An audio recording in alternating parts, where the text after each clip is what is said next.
Okay. Start అయింది. ఓం భూర్భువస్వః తత్సవితుర్వరేణ్యం భర్గో దేవస్య ధీమహి ధియో యో నః ప్రచోదయాత్. ఓం శాంతి శాంతి శాంతి. ధర్మప్రియ బంధువులకు సాయంకాల నమస్సుమాంజలు తెలియజేస్తూ ఈరోజు అమెరికా నుంచి మన ప్రశ్న వేశాడు.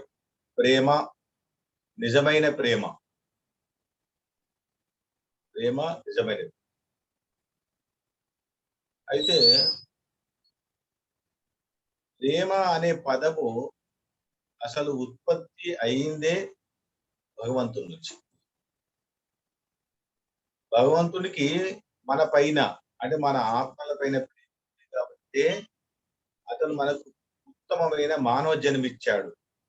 కాబట్టి మనం భగవంతుని ఎడల బాగా ప్రేమ కలిగించాలి.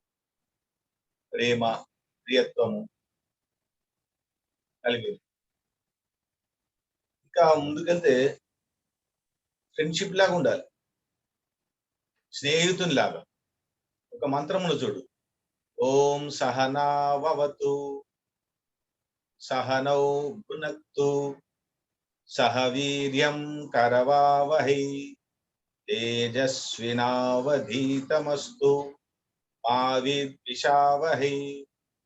ఈ మంత్రం ఏంటంటే, ఓ భగవంతుడా, నువ్వు నా వెంబడినే ఉండు, నా పక్కనే ఉండు.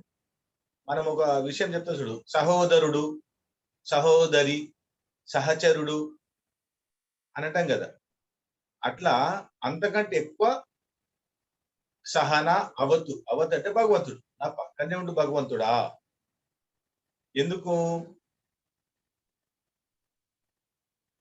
సహవీర్యం కరవావహి, పనులు చేసేటప్పుడు, కర్మలు చేసేటప్పుడు, తర్వాత భుజించేటప్పుడు, అంతేకాకుండా మాలో ద్వేషం కలిగినప్పుడు మా ఎంబడుండు.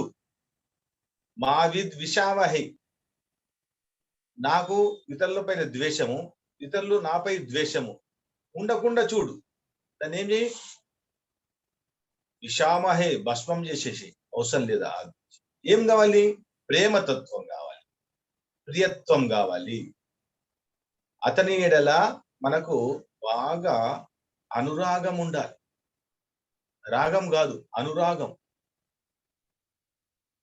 అయితే మనము సుఖము, శాంతి, ఆనందంతో జీవించవచ్చు. ఇక్కడ భగవంతుడు మనకు ప్రేమతత్వాన్ని నేర్పడానికి ప్రయత్నం చేస్తూ కొన్ని అవకాశాలు కల్పించాడు. ఒకటి ఏంది? మొట్టమొదటి అమ్మను సృష్టించి ఆ అమ్మ ద్వారా మనం జన్మను పొందాం.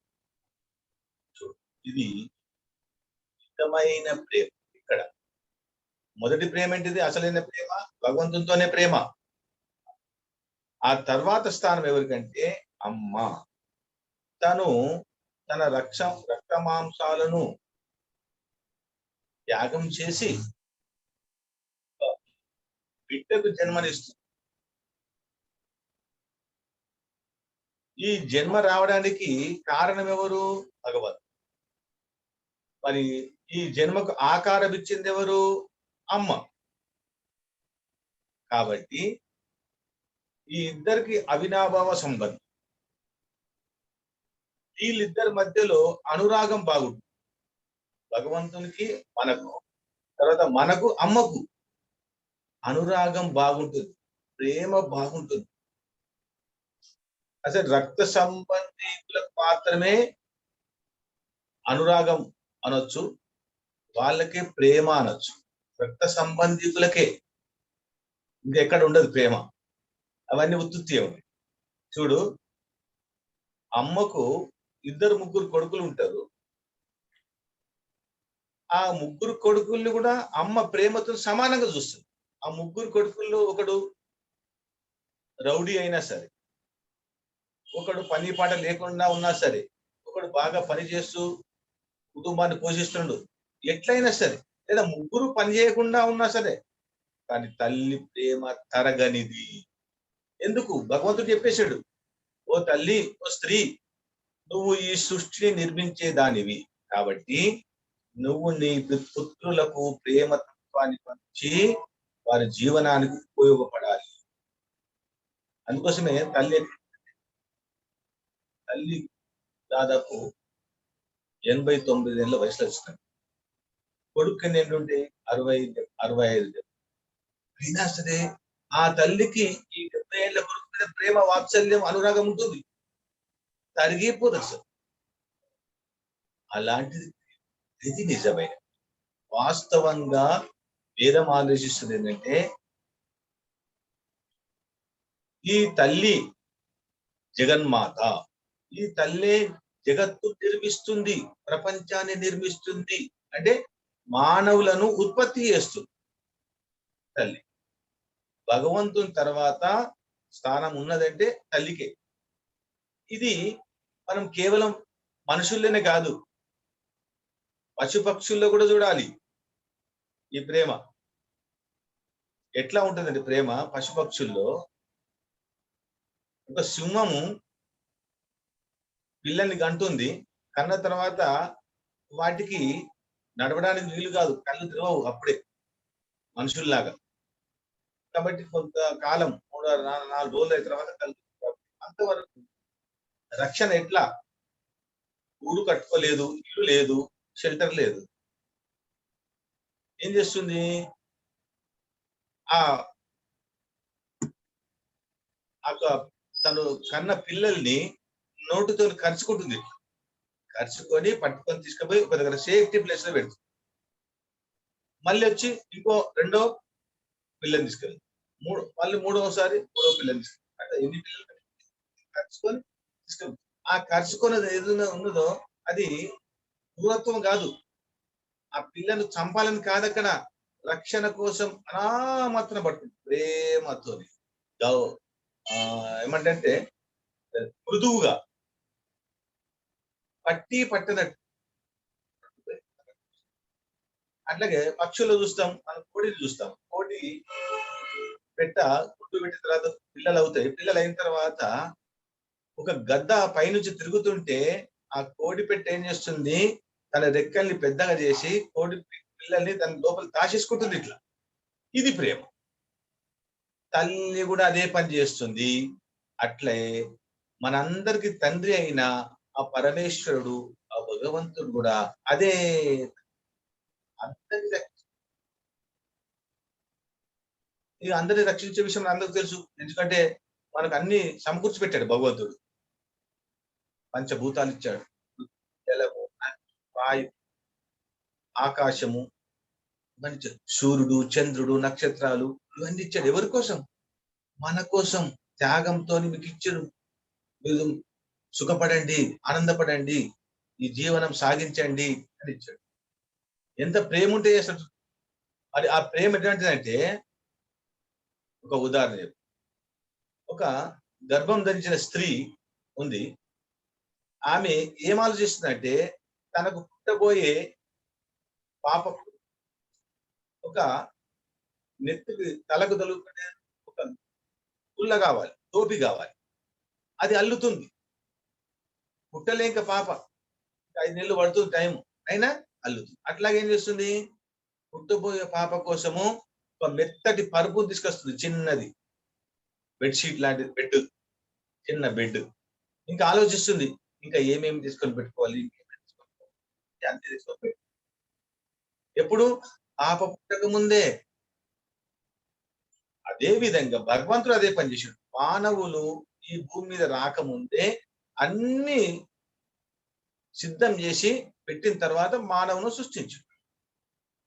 చూడండి, ప్రేమ అంటే ఇక్కడ ఇది నిజమైన ప్రేమ. అంటే కేవలము తల్లి గర్భం వచ్చిన పిల్లలకు, తల్లికి మాత్రమే ఉంటుంది. మళ్ళీ తండ్రికి రాదు. చూడు ఎంత ప్రేమ, ఎంత ప్రేమ అంటే తను తినకున్నా సరే పిల్లలకు పెడుతుంది. అడిగితే తిన్నా అంటుంది, లేకపోతే తర్వాత తింటాడు. ఎంత ప్రేమ అంటే, మనం చిన్నగా ఉన్నప్పుడు తల్లి పక్కన పడుకుంటాం, పాలు తాగుతాం. పడుకున్నప్పుడు మనము మలమూత్ర విసర్జన చేస్తే తల్లి యొక్క బిడ్డ అంతా ఖరాబ్ అయిపోతుంది. కానీ తల్లి అల్లనే పడుకుంటుంది. పిల్లడికి మాత్రము మంచి బెడ్‌షీట్ ఏసి, మంచి మంచి ఇంకో టవల్ ఏసి, ఏదో ఏసి పడుకోబెడుతుంది. అంత ఇది వాస్తవం. వేదం చెప్తుంది, ఏం కాదు. మాతృమా నిర్మాత భవతి. తల్లే ఈ సృష్టిని నిర్మిస్తున్నది అని. అంటే జగన్మాత. మాతా నిర్మాత భవతి. ఎన్ని ఉన్నాయి, వేద మంత్రాలు చాలా ఉన్నాయి. మాతా నిర్మాత భవతి. ఇంకా ఏమంటారు తెలుసా? లేడీస్ ఫస్ట్ అని ఉంది. ఎక్కడైనా సరే ప్రపంచంలో ఎక్కడైనా లేడీస్ ఫస్ట్ అని అంటారు. వాళ్ళకి తగిన స్థానం ఇస్తారు. రైళ్లలో గాని, విమానాల్లో గాని, ఇంకా బస్సుల్లో గాని ముందు స్థానం వాళ్ళు కేటాయించాలి అని రాసి ఉంటుంది. కారణం ఏంటి? జగన్మాత. ఆమెనే ఈ సృష్టి మూలకర్త. ఒక రకంగా చెప్పాలంటే భగవంతుని యొక్క representative, original representative, without commissions, without salary. అలాంటి తల్లి ఎంత అద్భుతంగా ఉంటుంది. కాబట్టి తల్లి యొక్క ప్రేమనే అసలైన ప్రేమ. మనం ఇప్పుడు తెలుసుకున్నాం, పశు పక్షుల గురించి తెలుసుకున్నాం, మనుషుల గురించి తెలుసుకుంటున్నాం. కాబట్టి ఈ తల్లికి పుట్టిన పిల్లలు ఉంటారు కదా, ఆ పిల్లలకు అన్నదమ్ములు ప్రేమ. ఆ అన్నదమ్ములకు కలిసి తల్లికి ప్రేమ, తల్లికి ఈ పిల్లల మీద ఇట్లా ఉంటుంది. రక్త సంబంధాలు ఉన్న వాళ్ళదే ప్రేమ. ఇంకా అసలైన ప్రేమ అయితే తల్లిదే అని చెప్పిన ముందు. ఆ తర్వాత తనకు ఆ తల్లికి పిల్లలు ఇద్దరు కావచ్చు, ఇద్దరు అక్కయ్యలు, ఒక తమ్ముడు ఉన్నాడు, వాళ్ళకు కూడా వాళ్ళ ప్రేమ. సో ఇది నిజమైన ప్రేమ. ఆ తర్వాతనే మిగతా వారి స్థానం వస్తుంది. ఎవరిది తర్వాత స్థానం వచ్చేది? ఎవరిది అంటే భార్యదే ఉంది. భార్యదే ప్రేమ. మనం మంత్రాల్లో చదువుకుంటాం, కార్యేషు మంత్రి, శయనేషు రంభ, ఓజేషు మాత. ఇట్లా ఎంత బాగా చెప్తారంటే, తినేటప్పుడు తల్లిలాగా పెడుతుంది ఆహారం, అంటే వడ్డిస్తుంది మనకు. పడుకునేటప్పుడు చాలా చక్కగా అన్ని అమర్చి పడుకోబెడుతుంది. పనులు చేసేటప్పుడు అన్ని పనులు చేసి పెడుతుంది, కార్యాలు చేసి పెడుతుంది అన్ని. అయితే ఆమె కూడా తదుపరి తల్లి కావస్తున్నది కాబట్టి ఆమెకు ఆ ప్రిఫరెన్స్ ఇవ్వాలి అని వేదం చెప్తుంది. అంతేకాని తల్లిని మర్చిపోవడం కాదు. తల్లి ఓకే ప్రేమ. తల్లికి కొడుకు కోడలు వచ్చింది, ఆమెకు కొడుకు ప్రేమ ఉంది. ఆ ప్రేమ వల్లనే వాళ్ళలో ఇంకో ప్రాణం చిగురుస్తుంది, ఆమె తల్లి అవుతుంది. వీళ్ళందరూ కలిసి ప్రేమతోని జీవించాలి. వీళ్ళందరూ కలిసి. ఎందుకంటే మొదట తల్లి, కొడుకు ఉన్నాడు, ఆ తర్వాత ఏమి కోడలు వచ్చింది, కోడలకు ఒక పాపను బాగా పుట్టాడు. వీళ్ళందరితోని ప్రేమతత్వం కలిగి ఉండాలి, ప్రేమ భావం కలిగి ఉండాలి, ఏకత్వంతో కలిగి ఉండాలి అని చెప్పారు. మరి వీళ్ళందరిలో ఏకత్వం కలగాలంటే ఏం చేయాలి? భగవంతుని ఆశ్రయించి, దేవుణ్ణి ఆశ్రయించి, అదే ఉపాసన లేదా ధ్యానం. ఈ విధంగా చేస్తూ పోతే మనకు అద్భుతమైన ఇంకా ఇప్పుడు ప్రేమిస్తున్నాం అని వస్తారు చాలా. మా ఆర్య సమాజంలో అయితే ప్రేమికులు వస్తారు, ఒక అమ్మాయి ఒక అబ్బాయి వస్తారు, ప్రేమించుకున్నాం పెళ్లి చేయండి, పెళ్లి చేసేస్తారు. అది ప్రేమ కాదు, అది వ్యామోహం. అది వ్యామోహం. చర్మాన్ని చూసి, అందాన్ని చూసి, ఆస్తిని చూసి ప్రేమించడం అనేది అది ప్రేమ, అది తాత్కాలిక. ఇలాంటి ప్రేమకు అందము ఆకారంతో సంబంధం లేదు, ఆస్తితో సంబంధం ఉండదు. ఎందుకంటే నా భావాలు ఏ విధంగా ఉన్నాయో ఆమె భావాలు ఆ విధంగా ఉంటే ప్రేమించబడతారు, ప్రేమిస్తారు. అప్పుడు వాళ్ళ సంసారం సుఖంగా ఉంటుంది. కానీ ఇక్కడ ఆడశామలు ప్రేమించడం వస్తున్నారు, పేపర్లో కూడా వస్తున్నాయి, ప్రేమించి పెళ్లి చేసుకున్నారు అని. పెళ్లి చేసుకున్నారు, వాళ్ళు ఏమనుకుంటున్నారు ప్రేమ అంటే ఎప్పటికీ 100 సంవత్సరాల వరకు జీవితాంతం ఇట్లే ప్రేమ ఉంటుంది మనకు. కాదు కదా. ఎందుకంటే కాలేజీలోకి పోతారు, ప్రేమించుకుంటారు, ఇంటికి వెళ్ళిపోతారు, అమ్మతోని నాన్నతోని భోజనం చేస్తారు, మళ్ళీ తెల్లారి కాలేజీకి వస్తారు, మళ్ళీ కలుసుకుంటారు, ప్రేమిస్తున్నారు, మాట్లాడుకుంటారు, ఇంతవరకే. కానీ భవిష్యత్తులో పెళ్ళైన తర్వాత వారికి పిల్లలు అవుతారు, ఆ పిల్లల్ని పోషించాలి, వీరు భోజనం ఖర్చులు అవి ఉంటాయి, మెయింటెనెన్స్ ఇవి కావాలి, ఇవన్నీ తెలియాలి. కేవలం చర్మాన్ని చూసి, అందాన్ని చూసి ప్రేమించుకున్నామని, ఇది ప్రేమ. సమభావాలు కలవాలి. ఎవరైతే పెళ్లి చేసుకుంటారో అబ్బాయి అమ్మాయి భావాలు కలవాలి. కలిసిన తర్వాత అది ప్రేమ ఉద్భవిస్తుంది, అది వివాహం దాటిస్తుంది. అంతేగాని ఏదో అందం చూసి, తోలు చూసి, యంగ్ యవ్వనం చూసి తెలియదు. అయితే విదేశాల్లో ప్రేమ గురించి చాలా విచిత్రంగా ఉంది.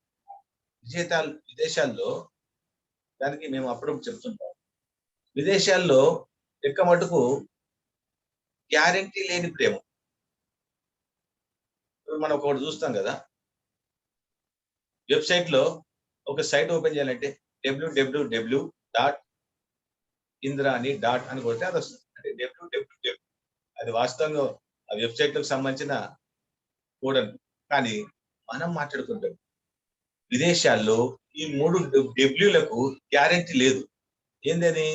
విదేశాల్లో వర్క్ గ్యారంటీ లేదు. ఇప్పుడు నిజామాబాద్ లో, తర్వాత హైదరాబాద్ కూడా వచ్చింది, వర్క్ గ్యారంటీ లేదు. Monday to Friday work, Saturday pink slip వేసి ఇంటికి వెళ్ళిపోవాలి, ఉద్యోగం లేదేం లేదు. మళ్ళీ మండే కొత్త జీతం లెక్కనే. అయితే విదేశాలు ఎట్లున్నాయి? ఈ కృత్రిమంగా, తర్వాత ఆధునిక సంస్కృతి అని కొత్త కొత్త పోకట్లు పోతున్నారు. వాళ్ళకి డబ్ల్యూ అంటే వర్క్ నో గ్యారెంటీ. ఇంకో డబ్ల్యూ ఉన్నది, ఏంది? Wife no guarantee. ఎట్లా? 3 నెలలు 4 నెలలు 3 ఏళ్ళు 4 ఏళ్ళు లేదా 10 సంవత్సరాలు కాపురం చేస్తారు, విడిపోతారు, గ్యారంటీ లేదు. అక్కడ తర్వాత వెదర్ కూడా గ్యారంటీ లేదు. అక్కడ వెదర్ కూడా గ్యారంటీ, వర్క్ గ్యారంటీ లేదు, వైఫ్ గ్యారంటీ లేదు, వెదర్ గ్యారంటీ. మన దగ్గర గ్యారంటీ, వైఫ్ గ్యారంటీ, జీవితాంతం భార్యతో కలిసి. అందుకోసమే ధర్మపత్ని, ధర్మపతి. వర్క్ గ్యారంటీ ఉంది. ఇక్కడ భారతదేశంలో వర్క్ లేనే లేదు. ఎక్కడ పోయినా వర్క్, ఎక్కడ పోయినా వర్క్ చేసుకొని జీవించవచ్చు, ఏదో ఒక వర్క్ చేస్తారు. తర్వాత వెదర్, వెదర్ 6 ఋతువులు, 3 కాలాలు. ఈ విధంగా అంటే ఎందుకు చెప్పంటే ప్రేమ అనే విషయంలో అక్కడ 3 ఏళ్ళు 4 ఏళ్ళు ఇట్లా ఒప్పందం గుర్చుకొని వివాహం చేసుకొని కలిసి ఉండి తర్వాత విడిపోవడం ప్రేమ కాదు.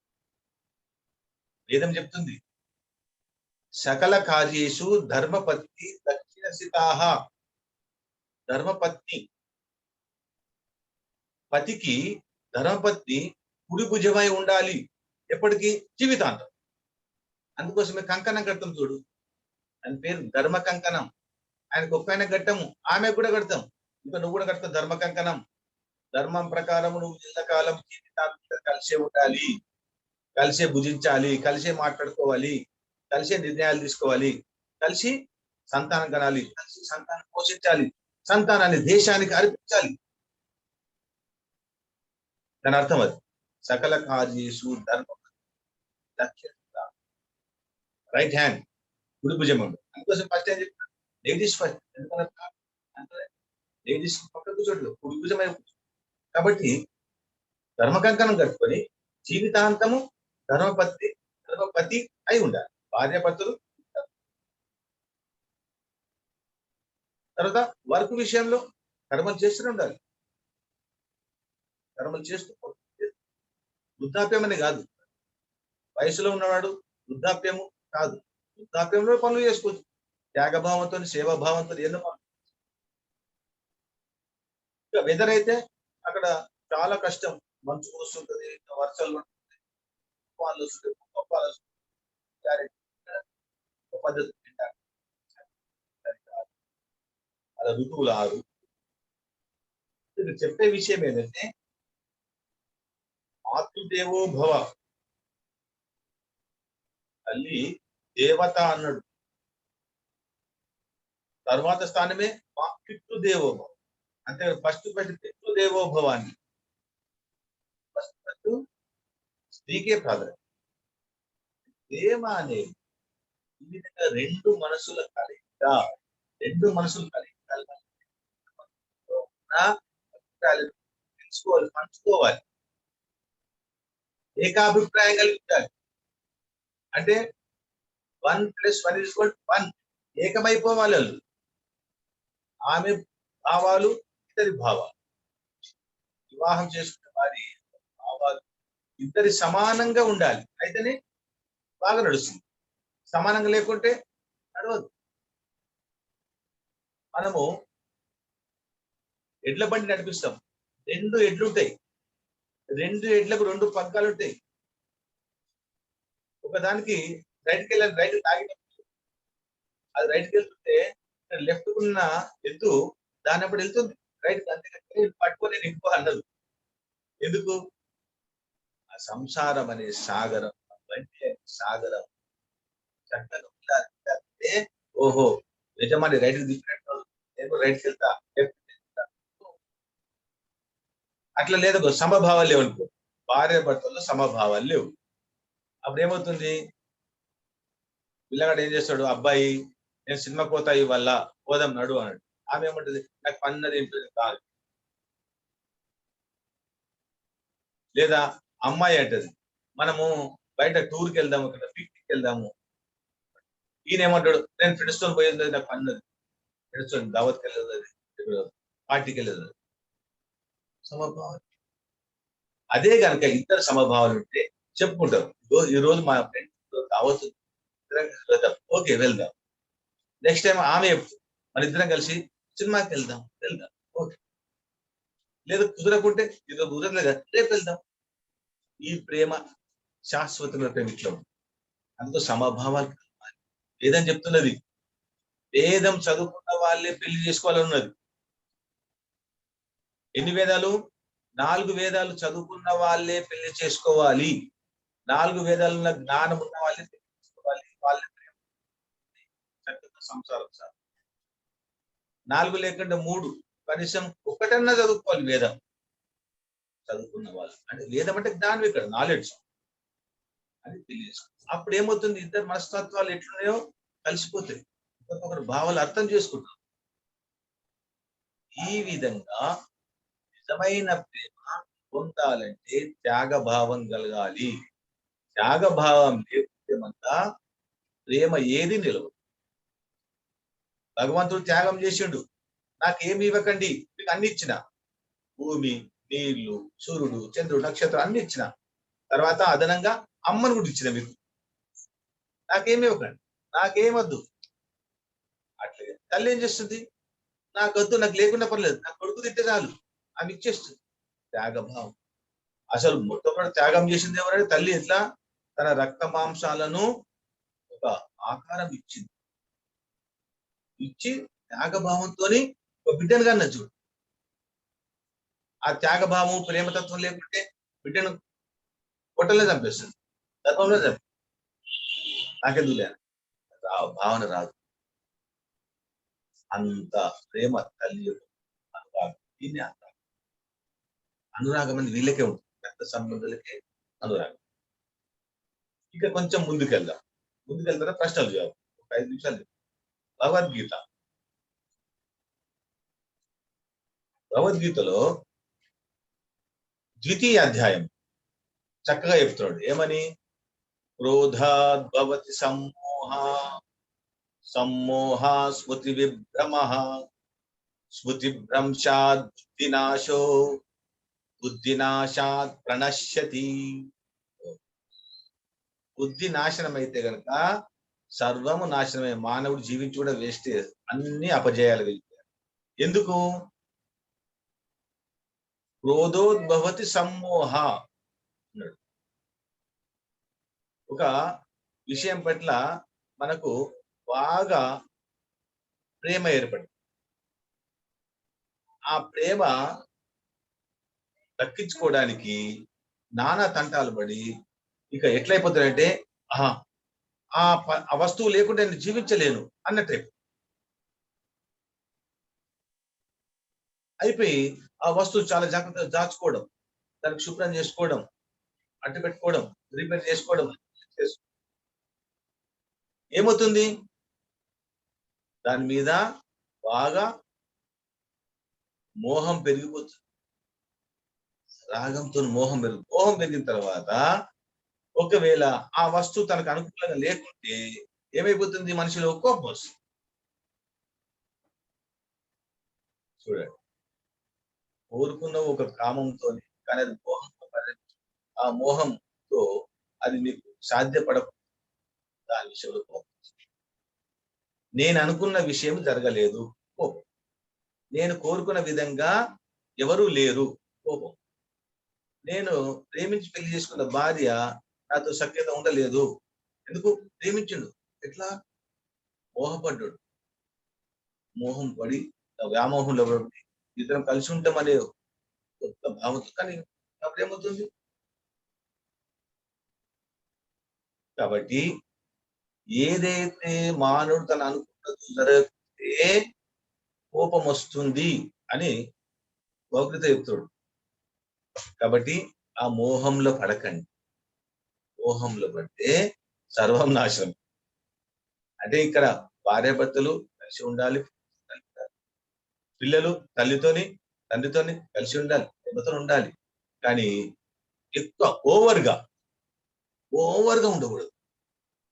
ఓవర్గా ఉండడము అది తీవ్ర నష్టాన్ని కలిగిస్తుంది. ఎందుకు? అది సరిగా మనకు చెప్పినట్టు వినకుంటే, మనం చెప్పినట్టు రమ్మంటే రాకుంటే, లేకపోతే మనం కోరుకున్న పని నెరవేరకుంటే కోపం వల్ల ఏమవుతుంది? జ్ఞాపక శక్తి క్షీణిస్తుంది. జ్ఞాపక శక్తి క్షీణిస్తే బుద్ధి నశిస్తుంది. బుద్ధి సరిగా పనిచేయదు. బుద్ధి సరిగా పనిచేయకుంటే సర్వము నాశనమే అని. కాబట్టి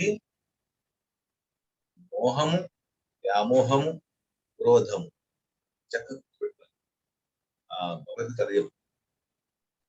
అయితే ఇంకా ముందుకెళ్దాం. ఈ శరీరాలన్నీ అశాశ్వతమైనవి. ఈ బంధాలు, బంధుత్వాలు, ఈ రాగాలు, అనురాగాలు, ఈ ప్రేమలు అన్నీ ఇక్కడ వదిలిపోవలసింది. శరీరము వదిలేసిన తర్వాత ఆత్మ భగవంతుని సన్నిధిలో చేరు. ఏ బంధనములు, తల్లి ఎవరో, తండ్రి ఎవరో ఉండదు. ఈ బంధనాలు, ప్రేమ, అనురాగము, కామం, ఇవన్నీ శరీరం ఉన్నంత వరకు. శరీరం లేదు, ఏముండదు. బంధనాలు, బంధుత్వాలు, అనురాగం, రాగం అన్ని తొలగిపోతాయి. బంధాలని ఏమవుతుంది? మళ్ళీ కర్మానుసారం జన్మ వచ్చేస్తుంది. మంచి పనులు చేస్తే మంచి జన్మ, చెడ్డ పనులు చేస్తే చెడ్డది. బాగా మంచి పనులు చేస్తే మోక్షం, భగవంతుని సన్నిధిలో. నిజమైన ప్రేమ అక్కడ ఆనందం, సంతోషం, శాంతి, వ్యవహారం. ప్రేమలో ప్రేమించడం, ప్రేమ కూడా ప్రేమించడం వల్ల వాళ్ళు ఆనందిస్తారు. అట్లాగే వాళ్ళు మనం ప్రేమించాలి. వాళ్ళు ప్రేమించడం వల్ల మనం ఆనందపడాలి. ఇట్లా ఉండాలి. అంతేగాని నేను ఒక్కడినే ప్రేమిస్తున్నా, నిన్ను ప్రేమిస్తున్నా, నేను ప్రేమిస్తున్నా అని నుంచి రావు. అది ఇంగ్లీష్ చెప్తారు కదా ఇలా. వన్ సైడ్ లవా, వన్ సైడ్ లేవా అని. అటువంటిది ఉండదు. ఇద్దరి నుంచి రావాలి. సో మా వినయ్ చాలా మంచి ప్రశ్న. దీంతోని ఇక్కడ ప్రశ్నలు జవాబు. వినయ్ అండ్ వివేక్ ఏమైనా చిన్న ప్రశ్న. మన గురు శిష్యుడి మధ్య ఉండే ప్రేమ గురించి కూడా కొంచెం చెప్పండి. అది అన్నిటికన్నా స్వచ్ఛమైనదా? అది ఎట్లా? స్వచ్ఛమైనది అంటే అక్కడ ఉంది కదా వేద మంత్రంలో సూత్రం, ఆచార్య దేవో భవ అతిథి దేవో భవ. ఆచార్య దేవో భవ అంటే ఎవరు? ఆచార్య దేవో భవ. ఆచార్యుడు దేవుడే. ఎట్లా? ఆచరించేవాడే ఆచార్యుడు. తను చెప్పిన విషయాలు, వేదంలో ఉన్న విషయాలు ఆచరించిన వాడు మాత్రమే ఆచార్యుడు. అంటే ఒక ఎగ్జాంపుల్, పిల్లలు మీరందరూ రోజు పొద్దున్నే లేవండి, సూర్యోదయం కాకుండా లేవండి, బ్రహ్మముహూర్తం లేవండి, స్నానం చేయండి, సంధ్య చేసుకోండి, పూజలు చేయండి, మంచిగా ఉండండి అని చెప్పిన నేను మాత్రం పొద్దున 7-8 లేస్తున్నా. నేను ఆచార్యుడు కాదు, గురువుని కాదు, నాకు చెప్పడానికి అర్హత లేదు. అంటే ఇక్కడ గురు శిష్యుల సంబంధం ఏంటంటే, తల్లి తండ్రి జన్మనిస్తారు కానీ జ్ఞానం చెడు విద్యా బుద్ధులు నేర్పేది. అందుకోసమే 3వ స్థానంలో ఆచార్యుడు. ఆచార్య దేవోభవ. ఆచార్యుడు మానవ నిర్మాణం చేస్తాడు. అంటే మనిషి యొక్క వ్యక్తిత్వాన్ని పెంపొందిస్తాడు. నువ్వు ఎట్లా బతకాలి, ఎట్లా జీవించాలి అని డిసిప్లిన్, క్రమశిక్షణ. అది ఎక్కడైనా సరే, గురుకులంలో సరే, గురుకులంలో సరే, వేద పాఠశాలనే సరే, స్కూల్లో అయినా సరే, కాలేజీ ఎక్కడైనా డిసిప్లిన్ లేదు. గురువు ఫస్ట్ నేర్పిన డిసిప్లిన్, క్రమశిక్షణ.